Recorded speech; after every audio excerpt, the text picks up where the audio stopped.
بنی اسرائیل میں ایک شخص تھا جو بہت بڑا ہی نیک عابد اور زاہد تھا۔ سب لوگوں میں اس کی بڑی عزت تھی۔ لوگوں میں اس کی نیکی اور پارسائی کا بڑا ہی چرچا تھا۔ اسی علاقے میں ایک شخص اور تھا۔ لوگ اسے بہت برا انسان سمجھتے تھے۔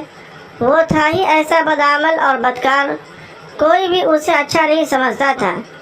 ایک روز اس گنہگار شخص نے دیکھا کہ وہ نیک آدمی ایک میدان میں بیٹھا ہوا ہے۔ ہر طرف تیز دھوپ پھیلی ہوئی ہے، مگر اللہ کے اس نیک بندے پر ایک بادل کے ٹکڑے نے سایہ چا کر رکھا ہے۔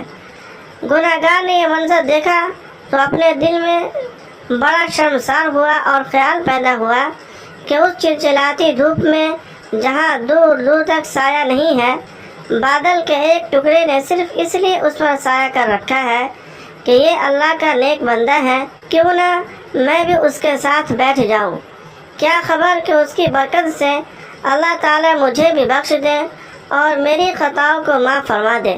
یہ شخص عابد و زاہد کے پاس گیا اور اس کے ساتھ سائے میں بیٹھ گیا۔ اس کے بیٹھتے ہی اس عابد و زاہد شخص کے دل میں خیال آیا کہ یہ اپنے زمانے کا بدترین گنہگار اور پوری قوم میں بدنام شخص ہے۔ اس کے ساتھ تو کوئی بھی اٹھنا بیٹھنا پسند نہیں کرتا، یہ میرے پاس کہاں سے آ کر بیٹھ گیا۔ یہ خیال آتے ہی اس نے اس رسوائے زمانہ کو اپنے پاس سے اٹھا دیا۔ وہ گنہگار شخص اٹھا اور چلا گیا، لیکن بادل کا وہ ٹکڑا بھی اس کے ساتھ روانہ ہو گیا اور اس کے سر پر سایہ فگر ہو گیا۔